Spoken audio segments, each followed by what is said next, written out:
여러분들은 야구 좋아하세요? 좋아하시는 분도 계시고 또 싫어하시는 분도 계실지 모르겠지만 우리 자매님들은 특히 뭐 축구 야구 얘기하는 거 별로 안 좋아하시지만 제가 오늘 얘기하는 것은 야구 얘기를 하려고 하는 것이 아니라 야구는 참 복잡하고 작전이 많이 들어간대요. 그래서 선수들이 실력만 좋다고 이기는 것이 아니라 감독이나 코치들이 작전을 아주 잘 짜야 된다고 합니다. 제가 예전에 한번 어떤 야구 프로를 본 적이 있는데 저는 특별히 어느 팀을 좋아하거나 이런 게 없기 때문에 어떤 팀인지 기억이 잘 나지 않는데 워낙 인상적이기 때문에 기억에 남습니다. 투아웃이었던 것 같아요. 그리고 루에는 사람이 없었습니다. 아무도 나가지 않았다는 거죠. 근데 그때 투수가 굉장히 잘하는 투수였고 또 타석에 들어간 선수도 굉장히 잘하는 그런 선수였습니다. 양쪽의 응원 부대들, 팬들은 기대를 많이 했죠. 투수 편에 속하는 팬들은 이제 한 사람만 아웃시키면 이길 수 있기 때문에, 그리고 타자팀에서는 이제 잘하는 선수니까 기대를 걸고 있는 거죠. 근데 되게 재밌는 게 뭐냐면 투수가 갑자기 코치를 딱 쳐다보더니 공을 높이 던지는 거예요. 타자가 칠 수 없도록. 투아웃인데 한 명만 잡으면 끝나는데 그 사람을 그냥 이렇게 뭐라 그래요? 4개. 포볼. 다른 말 없나요? 어쨌든 그냥 내보내더라고요. 이렇게. 재미가 별로 없잖아요. 완전히 빠져가지고 이렇게 내보내더라고요. 그러니까 치지 말라는 거죠. 그냥 나가란 얘기죠. 전 이해할 수 없었어요. 아니 한 사람만 잡으면 되는데 왜 저렇게 하지? 그런데 두 번째 타석에 들어간 선수에게도 똑같이 하는 겁니다. 그러니까 1루 2루를 만들어버린 거죠. 투아웃에. 위험합니까? 위험하지 않습니까? 잘못하면 역전당할 수도 있다는 거죠. 그런데 세 번째 타자가 들어섰을 때 투수가 씩 웃더라고요. 그러더니 코치를 한번 쳐다보더니 그 다음부터 공을 굉장히 세게 변화구로 던지는데 삼진 아웃으로 잡아버렸습니다. 그러니까 나갔던 사람은 뭐가 된 거야? 새해가 됐어요? 나갔던 사람은 나가긴 나갔는데 별 영향가가 없었다는 거죠. 나중에 보니까 그 두 타자가 제일 잘 치는 타자였대요. 그 다음부터는 좀 약해졌던 거죠. 물론 투수는 실력이 있었기 때문에 맞부딪히고 싶은 마음도 있었겠죠. 그러나 코치가 하지 말라고 하니까 어떻게 합니까? 어떻게 생각하세요? 만약에 투수가 코치 말 무시하고 그냥 정면 승부했다가 크게 얻어맞았다면 정신적인 충격도 대단했을 거예요. 그런데 코치가 하라고 하니까 어때요? 혹시나 성공을 했지만 실패한다고 할지라도 정신적인 충격이 크겠습니까? 작겠습니까? 작죠. 왜? 시키는 대로 했잖아요. 내가 임의대로 부딪힌 것이 아니라 시키는 대로 했기 때문에 마음이 좀 편했겠죠. 저는 이런 생각을 합니다. 코치나 감독이 대단한 사람이구나. 상황을 이용할 줄 아는 사람이라는 거죠. 순간 감정에 휘둘리는 것이 아니라 크게 보기 때문입니다. 인생도 마찬가지라는 거죠. 자신감이 있다면 흘려보낼 줄도 알아야 한다는 겁니다. 이건 비겁한 게 아니에요. 길게 본다는 거죠. 우리가 인생을 살아가면서 언제 실수합니까? 멀리 내다보지 못했을 때, 할 말을 하지 못했을 때, 하지 말아야 될 말을 했을 때, 지금은 괜찮지만 나중에 후폭풍이 있어요, 없어요? 있다는 것이죠. 예수님께서도 굉장히 현실적이시죠. 예수님께서 우리에게 하시는 말씀이 뚱구름 잡기가 아닙니다. 그냥 영원한 생명만 얻으라는 것이 아니라 현세에서도 예수님 말씀에서 지혜를 얻을 수 있습니까? 없습니까? 얻을 수 있다는 거죠. 대표적인 말씀들이 그런 말씀이죠. 적군들이 쳐들어올 때 내가 임금이라면 어떻게 생각합니까? 내가 가진 군대로서 해볼 만하다면 하겠지만 분명히 지는 것이 확실하다면 어떻게 하라고 그래요? 쳐들어오기 전에 내가 사자를 보내서 화친을 요구하라고 하죠. 예를 들어서 쳐들어왔어. 근데 이게 될까 말까 고민하다가 한번 해보자 그래가지고 했어요. 근데 하다 보니까 안 될 것 같아. 그때 잠깐 우리 싸우지 말고 화친합시다 그러면 할까요? 안 할까요? 안 하죠. 언제 해야 돼? 우리 자매님들 그렇잖아요. 부부싸움 할 때도 우리 형제님들이 미안하다고 할 타이밍이 있어요? 없어요? 있죠? 그거 놓치면 어떻게 되는 거예요? 제정신이 아닌 거죠. 그죠? 그러니까 이때쯤 되면 꼬리를 쫙 말아야 되는데 그렇게 안 하면 나중에 뭐로 막을 걸 뭐로 막는다고 합니까? 호미로 막을 걸 가래로 막는다고 하잖아요. 그러니까 사과할 타이밍도 놓치면 안 돼요. 인생은 타이밍이죠. 예수님께서 말씀하십니다. 일이 커지기 전에 수습하라는 거죠. 내가 재판을 받으러 갈 때 어떤 사람이랑 문제가 있어서 잘못을 했어요. 그러면 언제 화해하라고요? 재판장에 가기 전에 화해를 해야죠. 가면은 화해해봤자 의미 있습니까 없습니까? 없다는 거죠. 판결을 받기 전에 화해를 하라고 하십니다. 예수님의 말씀을 잘 들어보면 세상을 사는 지혜도 얻을 수 있다라는 거죠. 오늘 예수님께서 뭐라고 하십니까? 성전세를 내야 되느냐 내지 말아야 되느냐. 이스라엘의 20세 이상의 남성들은, 성인이 된 사람들은 성전세를 내야 됩니다. 근데 이 성전세이 반세겔이었거든요. 우리나라 돈으로 환산해 본다면 한 20만 원 정도 된다라고 합니다. 근데 이 세겔이라는 것은 좀 거룩한 돈이죠. 이스라엘에서는 시중에서 유통되는 돈이 있는가 하면 성전에서만 유통되는 거룩한 돈이 있어요. 이걸 내야 됩니다. 근데 묻죠. 당신의 스승님은 성전세를 냅니까 내지 않습니까? 그랬더니 베드로가 뭐라고 합니까? 냅니다라고 합니다. 그리고 와서 예수님을 만나는데 예수님께서 먼저 말씀을 하시죠. 세상의 임금들이 세금을 자녀들에게 받느냐 아니면 백성들에게 받느냐 그랬더니 뭐라고 대답하죠? 자녀들에게 받습니다. 그러면 예수님은 낼 필요가 있습니까 없습니까? 낼 필요가 없죠. 왜? 하느님의 아들이시오 하느님이시기 때문에 그래요. 그런데 뭐라고 하십니까? 그들의 비위를 건드려서 좋을 것은 없으니까 비위를 건드리지 말아야 되니까 호수에 가서 물고기를 잡으면 거기에 뭐가 있을 것이다? 그래서 물고기 잡았더니 뭐가 있었습니까? 거기에 얼마가 있었어요? 세겔이 있었어요? 얼마가 있었어요? 한 스타테르가 있었죠? 이것은 어떤 히랍적 돈 화폐 단위입니다. 그리고 세겔은 성전에서 쓰여지는 히브리적인 어떤 화폐 단위라고 할 수 있죠. 근데 이게 똑같은 가치를 지니고 있습니다. 즉 한 세겔의 가치를 가지고 있다는 거죠. 똑같은 돈이에요. 그러니까 양으로 똑같다는 거죠. 돈의 가치로서. 그렇기 때문에 두 명이 낼 몫이 됩니다. 누구하고 누구? 예수님과 베드로가 낼 돈이었다는 거죠. 근데 여기서 좀 걸리는 게 어떤 단어죠? 그들의 비위를 거슬릴 필요가 없다라는 표현이 나오죠. 좀 이상하지 않습니까? 아니 당당하게 하지 못하고 왜 그들의 비위를 건드리지 않아요? 이 단어를 해석함에 있어서 오해의 여지가 있다라는 거죠. 원래 이 단어의 기본적인 뜻은 뭐냐면 걸려 넘어지게 하다 이런 뜻입니다. 근데 이거를 우리나라 말로 해석할 때 비위를 건드리다라고 표현을 하니까 우리가 좀 오해를 할 수도 있다라는 거죠. 비위를 건드리지 않는다는 것은 조금 비겁한 모습을 우리가 생각해 볼 수 있죠. 야, 비위 건드리지 마. 이렇게 할 때 물론 여러 가지 경우 있습니다.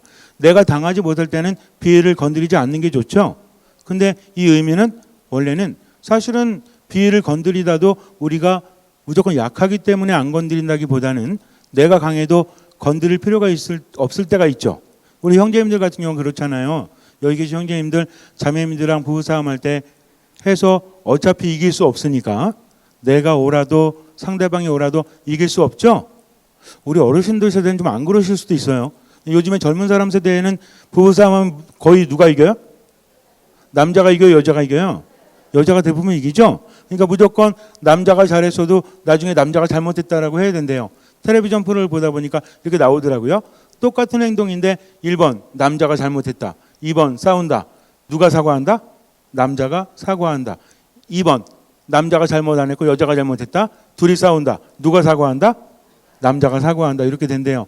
그렇다면 싸우기 전에 아예 더 커지기 전에 어떻게 해야 돼?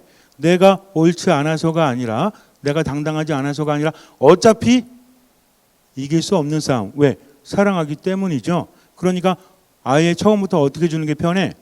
져 주는 게 속 편하지 않습니까? 그런 사람이 지혜로운 사람이라는 거죠. 마찬가지입니다.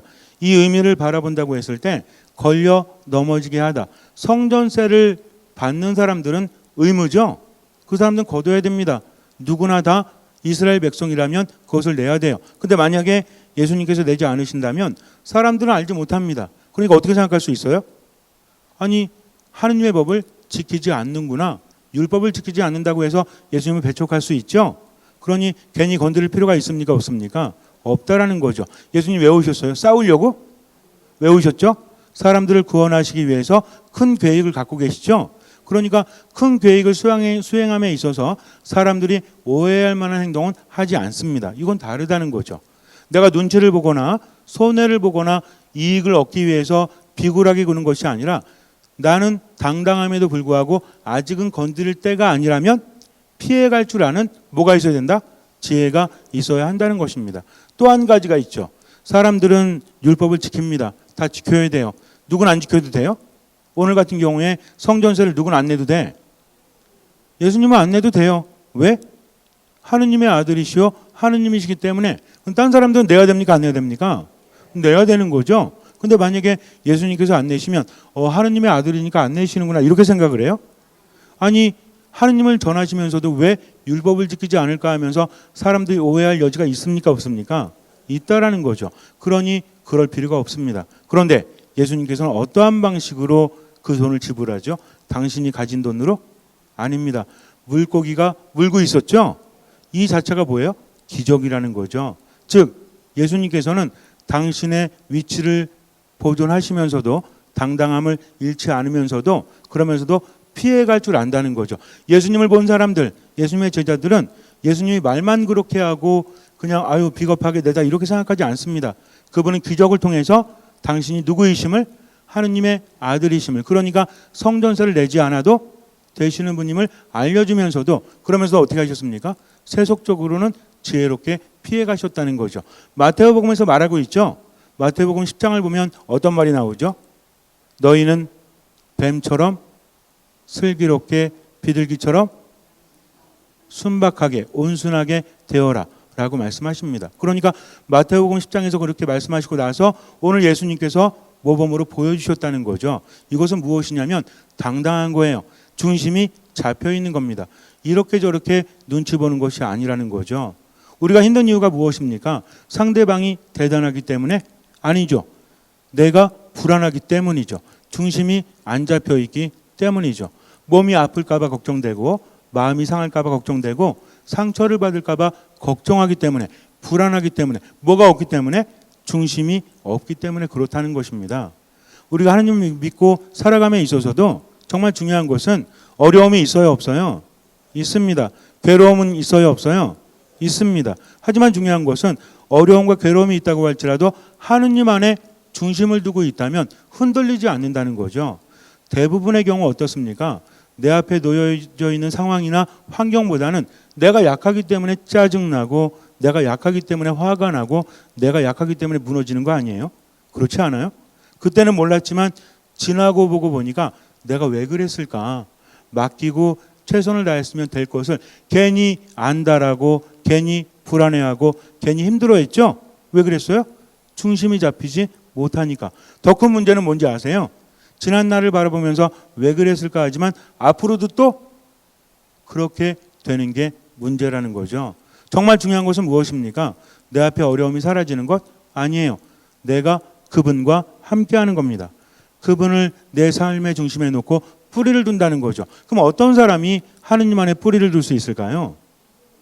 그렇죠. 믿음이 있는 사람. 그럼 믿음이 있는 사람은 어떻습니까? 필요할 때만 하느님께 청해요? 아니죠.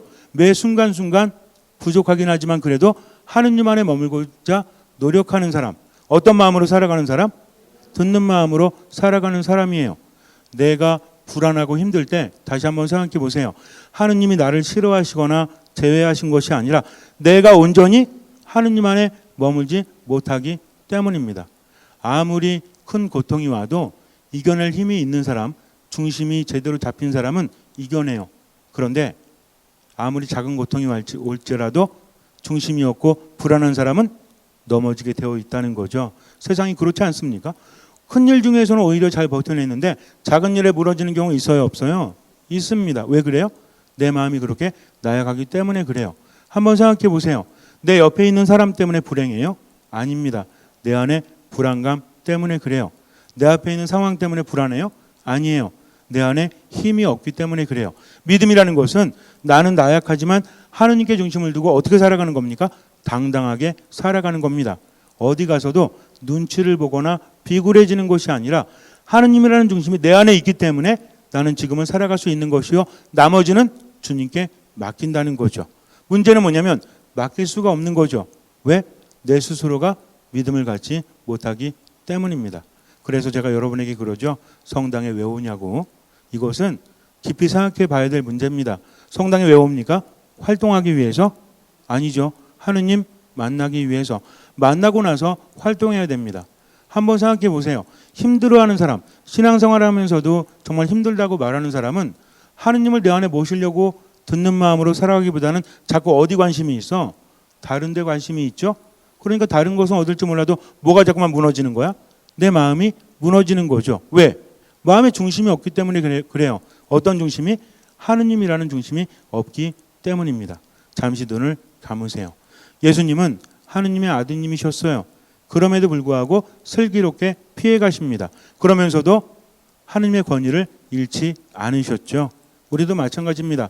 세상을 살아가면서 저 사람이 두렵기 때문에, 어떤 상황이 불안하기 때문에 내가 이익을 얻기 위해서 눈치를 보는 것이 아니라 이미 내 중심은 단단하지만 배려하는 차원에서, 그리고 피해가는 차원에서, 슬기로운 차원에서 우리가 삶을 살아간다면 그 사람은 참으로 비굴하지 않고 하느님 안에 머무는 것이죠. 정말 중요한 것은 내 안에 중심이 있느냐 없느냐, 바로 그것입니다. 중심이 온전히 서면 흔들리지 않죠. 흔들려도 쓰러지지 않습니다. 왜? 하느님께서 중심을 잡고 계시기 때문에 그래요. 어려움이 있을 때, 힘겨움이 있을 때 과연 나는 중심이 있는가 다시 한번 생각해 보세요. 만약에 중심이 없다면 더 듣는 마음으로 하느님 안에 머무십시오. 미사, 말씀, 기도 안에 온전히 머무십시오. 아무것도 판단하지 말고 모든 것을 주님께 맡기십시오. 그리고 최선을 다해서 지금을 살아가십시오. 그리고 할 수 있는 만큼 베풀면서 살아가십시오. 주님께서는 그 믿음을 보시고 우리 삶에 놀라운 기적을 일으켜 주실 것입니다. 아멘.